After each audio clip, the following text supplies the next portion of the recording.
दोस्तों, कभी कभी सवाल हमारे जीवन को रोक नहीं रहे होते, बल्कि वही सवाल हमें आगे बढ़ा रहे होते हैं। जो मनुष्य खुद से जूझने का साहस रखता है, वही अपने जीवन को नया आकार दे सकता है।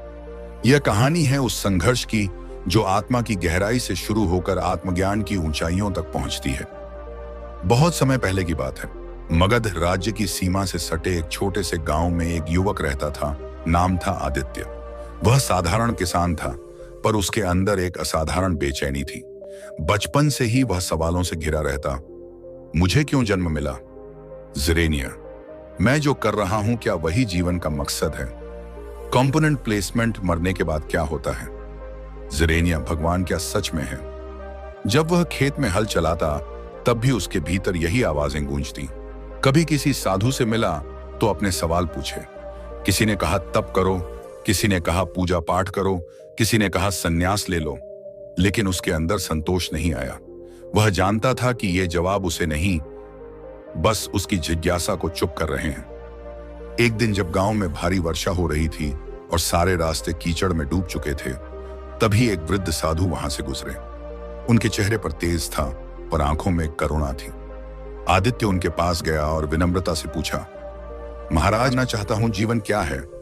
साधु मुस्कुराए और बोले, मैं इसका उत्तर नहीं दे सकता, लेकिन एक व्यक्ति है जो तुम्हें खुद से मिलवा सकता है। उसका नाम है तथागत बुद्ध। यह सुनकर आदित्य ने उसी समय निर्णय लिया।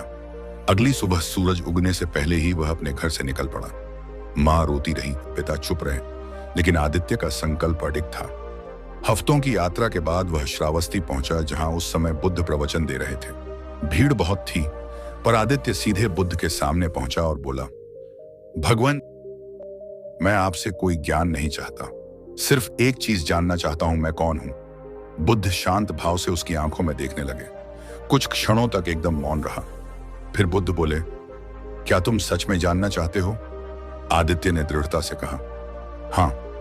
बुद्ध मुस्कुराए और बोले, तो फिर इस प्रश्न को हर क्षण अपने साथ रखो, बिना थके, बिना भूले।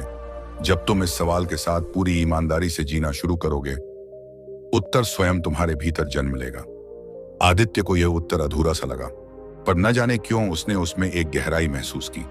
उसने वहीं जेतवन विहार में रहना शुरू किया, पर उसने न कोई ग्रंथ पढ़ा, न कोई ध्यान किया, न कोई नियम अपनाया। बस एक ही काम करता, हर दिन अपने आप से पूछता, मैं कौन हूं? वह लोगों की सेवा करता, बुद्ध के प्रवचन सुनता, भोजन बनाता, पर भीतर यह सवाल लगातार गूंजता रहता। दिन बीते, महीने बीते, साल बीते। धीरे धीरे आदित्य का चेहरा बदलने लगा। वह पहले जैसा बेचैन नहीं रहा। उसकी आंखों में चमक आने लगी। उसका मौन अब भारी नहीं, बल्कि गहराई भरा लगने लगा। एक दिन एक अन्य भिक्षु ने बुद्ध से पूछा, भगवान, यह युवक आदित्य दिन रात कुछ नहीं करता, न ध्यान करता है, न जप करता है, फिर भी वह इतना शांत और निर्मल क्यों दिखता है? बुद्ध ने कहा, क्योंकि उसने एक सही प्रश्न को पकड़ लिया है, और जब कोई मनुष्य एक सही प्रश्न के साथ पूरी निष्ठा से जीने लगता है, तो वही प्रश्न उसका गुरु बन जाता है। एक रात जब पूर्णिमा का चांद अपनी पूरी रोशनी में था, आदित्य ध्यानमग्न बैठा था। तभी अचानक जैसे उसके भीतर कोई विस्फोट हुआ। कोई आवाज नहीं, पर अनुभव गूंजता गया। एक असीम शांति, एक अद्भुत प्रकाश और एक अकल्पनीय आनंद उसकी आत्मा को भर गया। अगली सुबह वह सीधे बुद्ध के पास गया। उसके कदम ठहरे हुए थे, पर आंखों में आंसू थे। वह बुद्ध के चरणों में झुक गया और धीरे से बोला, अब मैं जान गया हूं, मैं कौन हूं। बुद्ध ने उसकी ओर देखा और मुस्कुराते हुए कहा, तुम जान गए, इसलिए अब तुम हो ही नहीं। इसका अर्थ वहां बैठे बहुत से लोगों को समझ नहीं आया, पर आदित्य बस मुस्कुराता रहा। अब वह पहले वाला नहीं था। अब न उसमें प्रश्न बचा था, न ही उत्तर की लालसा। बस मौन था, सच्चा मौन। वह वहीं रह गया, पर अब कोई नाम नहीं था, कोई पहचान नहीं। लोग उसे प्रकाश कहने लगे, क्योंकि जहां भी वह जाता, वहां शांति फैल जाती। वह स्वयं गुरु नहीं बना, पर उसकी उपस्थिति ही सबसे बड़ा उपदेश बन गई। वर्षों बाद जब बुद्ध निर्वाण को प्राप्त हुए, तब आदित्य भी कहीं खो गया। किसी को नहीं पता वह कहां गया, क्या हुआ, पर जिन लोगों ने उसका स्पर्श पाया था, उनके जीवन हमेशा के लिए बदल गए।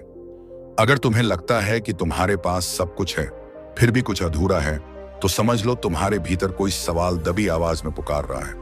उस आवाज को सुनो, उस सवाल को पकड़ो और फिर जीवन को एक साधना बना दो। जब उत्तर तुम्हारे भीतर जन्म लेगा, तब तुम वही नहीं रहोगे जो आज हो, तुम स्वयं अपने प्रकाश बन जाओगे।